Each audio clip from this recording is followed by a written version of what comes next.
Bueno, guk salatu nahi duguna da kartzela politika honek dakartzan ondorioak.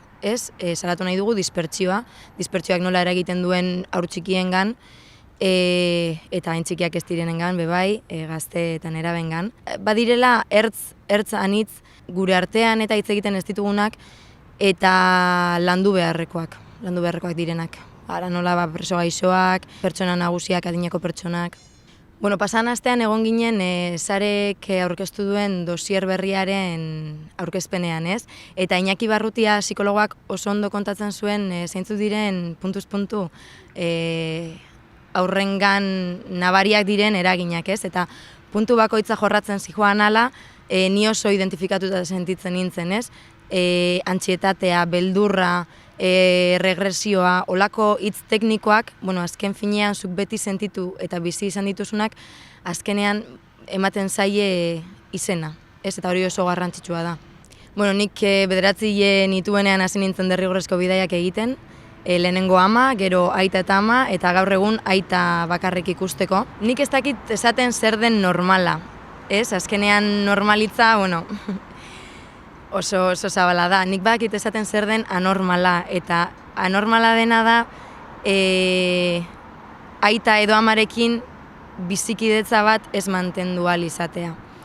Hau da, nik kontuak egingo banitu orotara zenbat egunez egon naizen nire aita eta amarekin, jaio naizenetik oso gutxi ateratzen dira. Eta lastima bat da, ze azkenen finean, orain gazte naiz, eta gurasoekiko independenteagoa, baina nik atzera botatzen dut bista, eta 5 urteko haur batek, 7 urteko haur batek, inkluso 15 urteko nerabe batek, bere gurasoen figura beharrezkoa du. Eta hori da, ukatzen zaiena hain urrun egonda. Nik nire testigantza kontatzen duan bakoitzan, ez dut hitz egiten niri gertatu izan zaidan gauza baten inguruan. Nik hitz egiten dut, egun Euskal Herrian guraso biak bat edo bestea kartzelan eta urrun dauzkaten ume guztien izenean hitz egiten dut nolabait, ez? Asko gara eta hau ez da aislatutako zeuzer, hau ez da nire istorio pertsonala. Pausuak ematen ari dira eta gainera ikusten da kaleak betetzen direnean, hau dispertsioa erabaki politiko bat izan da eta borondate politikoarekin bakarrik amaitu daiteke egoera honekin. Nik galde egiten dio nire buruaria ze interes politiko dagoen guzti honen atzean, baina dena den argi daukadan gauza bakarra da, erabaki politikoak ere gizarte zibiletik eskatu behar direla eta aldarrikatu behar direla. Politikoek gizarteak nahi duena egin behar duela, hori oso argi daukat.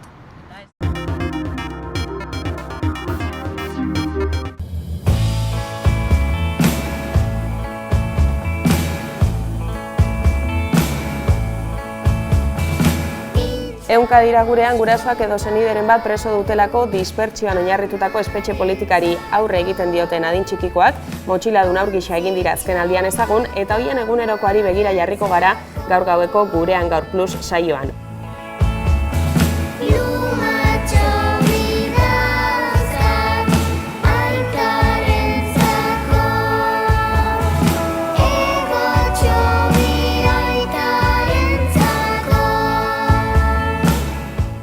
Oian Amojika da dispertsioa pairatzen duen haur horietako baten ama, semeak duen aitaren gabezia deskribatzeaz gain, salatu du zigor hirukoitza ezartzen zaiela ume hoiei.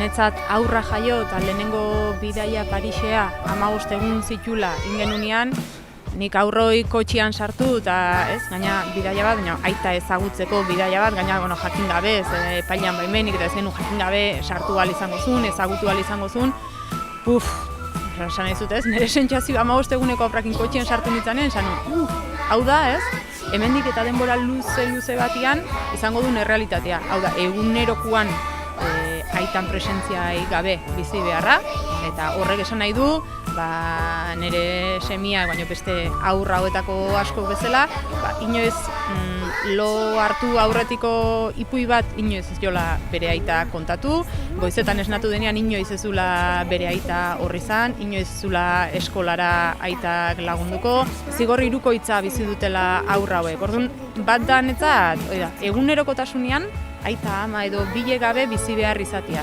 Bigarren alitzake, uste dugu baita haurra hauei ukatute zaiela aita ama edo bilak etxian izateko itxaropen hori ere ukatu iten zaiela. Hain zuzen, guraso hori aplikatzen zaien salbuespenezko legedi honek ukatzen dulako itxaropen hori. Eta hirugarrena da, beraien gurasoak ikusi ahal izateko inberritu zen 100 milaka kilometro horiek, ez? Zigor hirukoitza horregatik esaten dugu.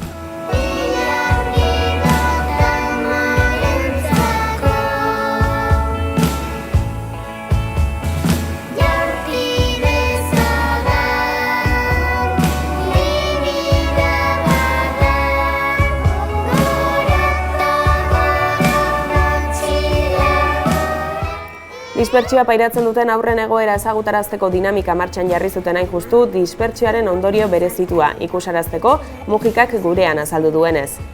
Guk ikuste genuen dispertsioaz eta urrunketaz eta asko hitz egiten zela, batez ere igual etxeratek eta hitzaldi desberdinetan indako lanai esker, baina ikuste genuen ez ezaguna zela presoen seme-alabek bizi zuten egoera, ez? Ez zelako berdina izeba bat, osaba bat bisitatzea urtean 2-3 aldiz jutea, edo ja egunerokoan aita edo ama etxean ez izateak, egoera errealitate berezitu bat zula eta hori argitara atea bertzela. Bestetik baita, Kurkuluxeta elkarteak, Bilboko elkarte honek motxilaren umea dokumentala kaleratu zuen, eta ikusi genuen aukera paregabea eskaintzen zula baita ere realitate hau jendartera ateatzeko. Eta hirugarren bat, Sara eta Izarren kasuak baita ere, utzizun agerian oso gutxi ezagutzen zela bai barruko presoak umeakin daudenien bizi duten egoera, eta baita 3 urte betetzean kalea ateatzen dienean, barruan gelditu den ama eta guraso horrekin nolako harremana mantentzen duten oso gutxi ezagutzen zela.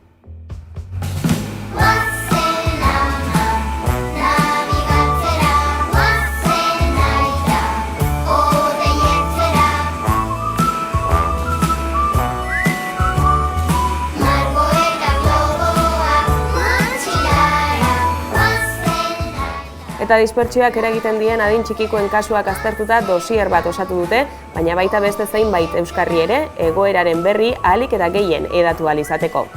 Dosier hau erabiliko da, eragile, alderdi, mugimendu ezberdinekin gai hau lantzeko eta elkarrekin baita ere bide amankomunak eta abiatzeko. Eta adibidez, hemendik aurre abiatu beharreko lanketa bat, bai amankomunian, bai da hezkuntza eragilekin edo hezkuntza munduakin, orduan unitate didaktikoa hortako tresna oso importante bat izango da. Eta bigarrenik, bideoklipa baita ere, esan Miren Amurizak letra intzula, Pirritx eta Porrotxek abesti bat indute, eta abesti hortan oinarrituta Saturraranen grabatu genuen bideoklipa, ez? Egia da, 2 egunetan izugarrizko ikustaldi pila izan txula, eta baita ere da beste baliabide bat, esan bezala, herri guztitara errealitate hau eramateko.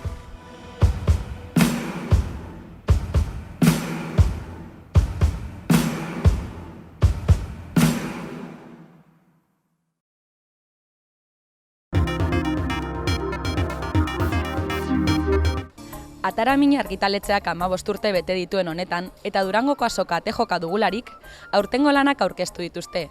Oier González eta Mitxel Sarasketak adierazi dutenez, lan kolektiboaren emaitza ditugu lanok, eta euskal preso eta errepresaliatu politikoek espetxetan igarotako ordu luzeen emaitza.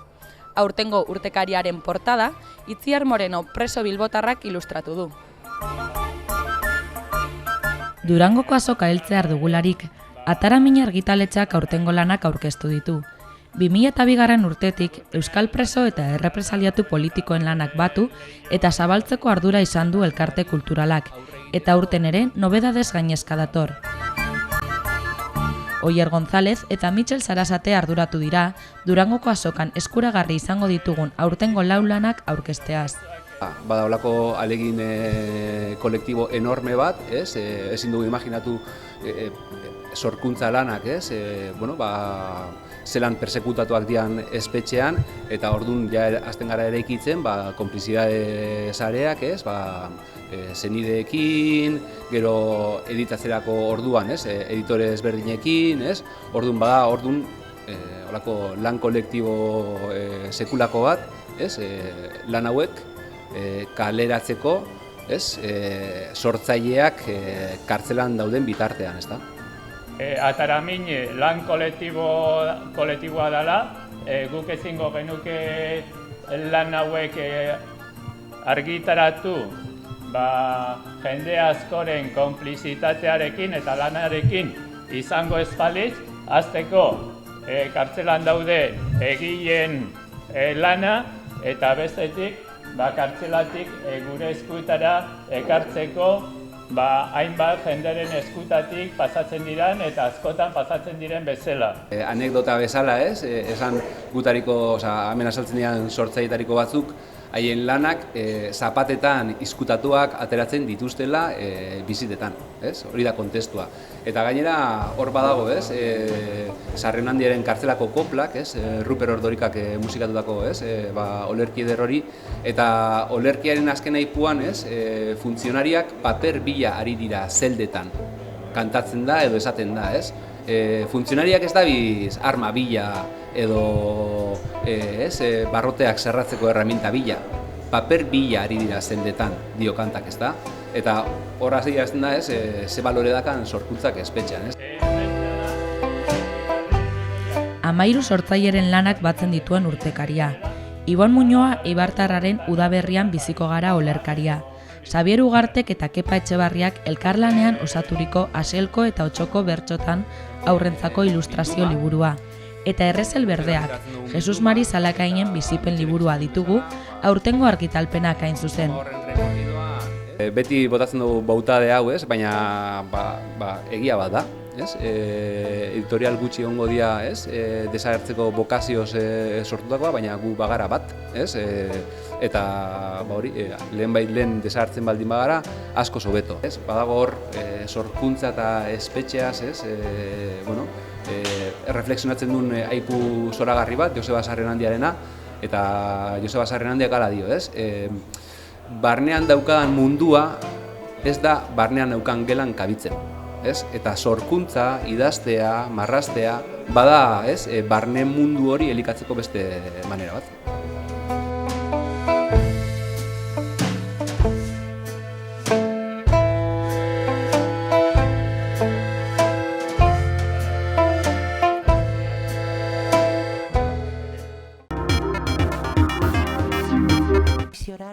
Dos de estos procedimientos. Frankismo garaian lapurtutako haurren inguruko liburua aurkeztu dute gaur Nafarroako Unibertsitate Publikoan. Bertako irakasle diren Soledad Barber eta Roldan Jimeno dira liburuaren egileak. Aurten, Nafarroako memoria historikoaren legearen aldaketaren harira, gaiaren inguruko jardunaldietan jasotakoen berri ematen du liburuak. Nafarroa izan da, hain zuzen, horrelako araudia abian jarri duen lehenengo komunitatea, eta horretan oinarrituta ikerketa sakona gauzatu dute. Umeen lapurreten gaia zuzenbidearen ikuspegitik lantzen dute hain justu. Aurren behartutako desagerpenen kasuak hartu zituzten ikertzaileek oinarri gisa, eta besteak beste prozesu penalen ikerketak aurrera joateko aurkitzen diren oztopoei erreparatu izan diete liburuan. Izan ere, Roldanek adierazi duen moduan, betidanik baztertuta mantendu izan den gaia da aurren lapurretena. Gizarteko aurreiritziek gaia argitara emateko bidea trabatu baino ez dutelako egin. Aurten uztailan Nafarroako parlamentuak onartu zuen Nafarroako memoria historikoaren legearen aldaketa, hain zuzen ere ume lapurtuen gaia sartzeko. Orduan Nafarroa lehenengo komunitatea da estatu osoan nun olako araudia sartzen den, ez?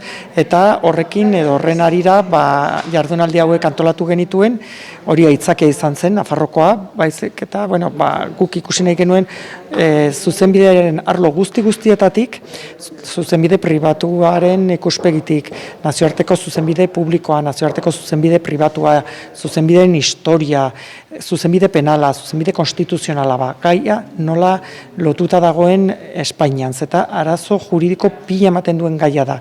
Biktimek ez dakiteia zer egin, jaten dira epaitegietara eta ez dute aurrera egiten.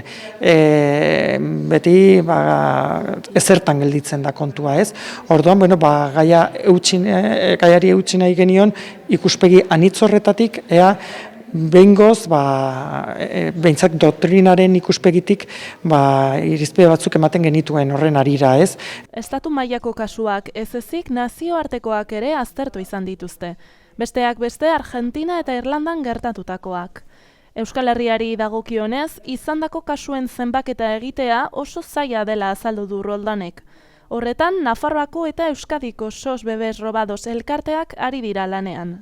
Alde batetik, Argentinako kasua, Abuelas de Plaza de Mayo famatu edo elkarte famatu hori karri genuen eta hitzaldi bat eman ziguten eta hitzaldi hori ere jasota dago liburuan, eta gero Irlandako kasuaz. Eta Irlandako kasua antzokotasuna handiak ditu Espainiarekin, kasu honetan Eliza Katolikoak zeukan garrantziarengatik eta azken batean hor dagoen trama hori ulertzeko ezinbestekoa. Oso zaila da Euskal Herri mailan kuantifikazioak egitea, eta alde batetik bi elkarte ditugu, Nafarroako SOS Bebés Robados eta Euskadiko SOS Bebés Robados, eta hor alde batetik haien elkarteko bazkideak daude, ez? Nafarrokoan adibidez 60 piko bazkide daude.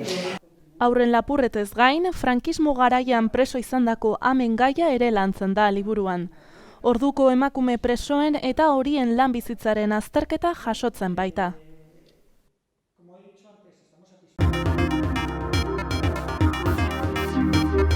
Pasaden ostegunean, PSNek zerrenda bakarra baztertzeko lege proposamena aurkeztu zuen parlamentuan, eta atzo bertan ezkerrak adierazi zuen hori babestuko zuela. Beraz, Nafarroan hizkuntzako zerrenda bakarra aurrera joateko aukerak nabarmenki murrizten dira. Aipatu beharrekoa da UGT sindikatuaren ikuspuntua ezagutu nahi genuela, zerrenda bakarraren aurkako jarrera azaldu baitutelako hasieratik, beste sindikatu eta alderdi politikoekin batera. Baina zoritxarrez, azkeneko unean ez dugu haien parte hartzea izateko aukerarik izan. Berriz, Esteila sindikatuko Amaia Zubietak gaiak hartu duen bidearekiko etxipena eta dezepzioa agertu du. Lege proposamena aurkeztu duela PSNek eta zalantza zegoen ze jarria izango luketen partidua sustengatzen dute, gobernuak sustengatzen duten partiduek. Eta atzo izan zen publikoki izquierda ezkerrak adierazi duela bere babesa emango diola lege proposamen honi. Lege proposamen horrek badu artikulu bakarra eta artikulu horretan esaten duela oposizioetarako arautzen duena dala errege dekretu bat. Orduan hemen hori ezin dala aldatu. Eta errege dekretu horik ez duela esaten aukera ematen duela, eta horregatik zen gobernuaren proposamenak, azterketak egiteko espezialitateka, eta ez bereizturik hizkuntzetan. Berez, denodakigun bezala bakarrik Nafarroan gertatzen dela era honetan, erkidego guztietan, hizkuntza propia duten erkidegoetan, egiten dela batera, bakarrik espezialitateka, ez bereizturik hizkuntzaka. Baina artikulo gehigarri bat egiten duela, oinarritzen dela errege dekretu, sarbideren errege dekretuan, eta esaten duela Nafarroan bakarrik izango da aukera egiteko espezialitateka eta hizkuntza bereizturik. Hori eztabaidatuko da parlamentuan ja data jarrita dagoela, izango da abenduaren 21 eztabaidari hasiera eta ni ustez bukaera emango zaio egun horretan, badakoela artikulu bakarra eta oso argi erredaktatua, helburu bakarra da komentatu duguna, eta boto nahikori baldin batu aurrera eramateko, horrek eragozpenak sortuko dituela beste intentzioiek aurrera bukatzeko, diskriminazionekin bukatzeko ibilbidea moztuko dela erabat. Orduan asmo onak, baina dezepzio handia. Jarrerak oso egonkorrak dira, egonkorrak eta gorrak, partido politikoek defendatzen dutela bereizkeria hau, erabat gorra daudela, egon gara parlamentuan behin baino gehiagotan, eta gainera argudioz beterik, baina entzun nahi ez duena, dira gorrak baino kerragok, ez? Tamalez, alase ematen du, ez? Izquierda ezkerrak oso postura argia du, zeinekin jokatu behar duen honetan, eta kasuan, pues bada, gehiengo sindikalaren iritziaren kontra, eta horrekin bat, aintzinako erregimena sustengatu zuten horien guztiekin bat eginik, baina hori izquierda eskerraren autua da, ikusiko dugu dena den, hainbat gauza legez arautu aldinen, edo foru dekretu bidez, badira hainbat eskumen gobernuari dagozkionak eta ez parlamentuari. Tamalez izango gineateke, Espainiara estatu osoan, toki bakarra, zeinean hizkuntz bat ezagutzeak, nunbaiten ateak zabaldu ordez, ateak itxiko dizkizun. Ez hori bakarrik, bi hizkuntza ofizial dituzten erkidego guztietan, ez da zerrenda bi daudela, baizik eta ezinbesteko betekizuna dela, bertako hizkuntza propioa ezagutzearena, eta ez ari naiz hitz egiten beste munduko zertaz, alderdi politiko desberdinek beraiek kudeatzen dituzten autonomietan, jartzen dituzte beraiek kontsideratzen dituzten baldintzak eta bat bada bertako hizkuntzaren ezagutza. Eta hau gertatzen da Balear Irletan, hau gertatzen da Valentzian, hau gertatzen da Galizian, eta bertan inork ez du bazterkeriarik salatzen.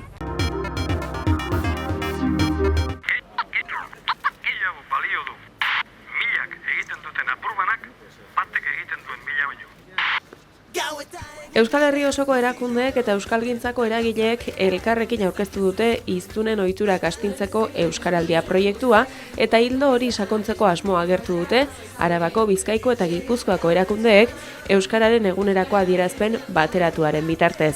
Unea proposa iruditzen baitzaie administrazioek eta herri eragileek auzolanean bide berriak urratzeko. Euskara urtean egun batez dugu ospakizunerako gai. Eta 365 egunez langai. Elkarlanerako gai, adostasunerako gai. Eta ospakizun eguna baliatu nahi dugu, hain zuzen, ilusioaren auspoa haize berriz betetzeko. Akoba batzordean ondu dute adierazpen hori eta honako erakunde hauek daude batzorde horretan. Eusko Jaurlaritza, Arabako, Bizkaiko eta Gipuzkoako aldundiak, Gasteizko, Bilboko eta Donostiako udalak, Eudel udal elkartea eta UEMA udalerri euskaldunen mankomunitatea. Bi kontzeptu nabarmendu dituzte agirian, lankidetza eta ilusioa. Ilusioa eta elkarlana. Inork, garai likidotzat definitu dituen gure gaurko hauek, euskal zaletasunez borborka jartzeko. Ilusioa eta elkarlana. Euskararen lurralde eta esparru juridiko guztietan, ahalik eta erarik bateratuenean gure hizkuntzaren etorkizun bizia irabazteko. Elkarrenganako adeitasunez. Elkartasunez. Azken hamarkada hauetan euskararen sustapena egiteko 11 ekintza eta kanpaina bultzatu direla ekarri dute gogora eta orain erabileran jarri nahi dute arreta. Zenbat alako azken hamarkadotan, zenbat alegin pertsonal zein kolektibo, publiko zein herri ekimenekoak. Hoiei guztiei zor diegu euskarak bizi duen errealitatea. Orain, eta hemendik aurrerako urteetan, euskararen erabilera etengabe eta bizi-bizia areagotzea dugu langintza nagusi. Ezagutzaren handitzarekin batera, euskararen aldeko hizkuntza ohituren aldaketa sakona gauzatu dadin. Mingainak dantzan jartzeko premia dugu. Eta bistan denez, mundu aldakor honetan, kantu eta kontu berriak behar ditugu horretara. Gasteizen egingo dute Euskararen nazioarteko eguneko ekitaldi nagusia, Euskal Autonomia Erkidegoko erakundeek igande honetan eguerdi partean. Nafarroako gobernuak hainbat kultur emanaldi antolatu ditu egunotarako eta hainbat herritan ere antolatuak daude ekintzak aktibazioari buruzkoak hoietako asko. Edonola ere, egun bateko ospakizunetik urte osoko auzolanerako bidea egitea nahi dute. Euskaltzaletasunaren sua indartu, hala angelun nola andoainen. Barkosen zein Barakaldon, Eltziegon eta Erronkari, auzolara da bide bakarra. Hizkuntza ohituren aldaketa kolektiboa izanen da ala ez da izan. Euskararen eguneko gure konpromisoa datozen 375 egunotan izan dadin lan egitea. Auzolanean lankide zintzo. Euskara auzolana bai.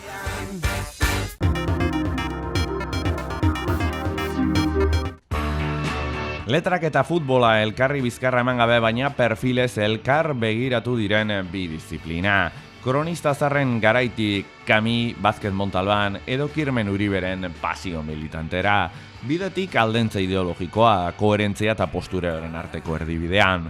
Urtero legez, Atletik Fundazioak letrak eta futbola ziklo antolatu du. Sortzaile ezberdinak modu librean futbola eta talde zurigorriarekiko duten harremanaz mintzatzeko plaza irekia. Sarri ez da hurbilpen erraza, baina askotan emaitza zirraragarria da. Jokalari trebeen antzera, talentua berehala antzematen delako. Jon Maia bertsolariak gidaritza lanak egin zituen, berarekin batera, luxuzko taldea osatuz, Iratxe Fresneda irakasle eta realizatzailea, Juan Luis Zabala idazlea eta Gari abeslaria. Maiak bere futbol zaletasuna aldarrikatu zuen, Sahames eta Lezamara askotan bertaratzen baita. Bertsolaritzak ere badula pixka bat hortatik, ezta? Hitza, aspekto ludikoa eta lehia, ezta? Gauzak kritikagarri asko ditu futbolak, ezta? Eta ikuspegi intelektualetik, kulturaletik eta ere zer esanik ez, ezta?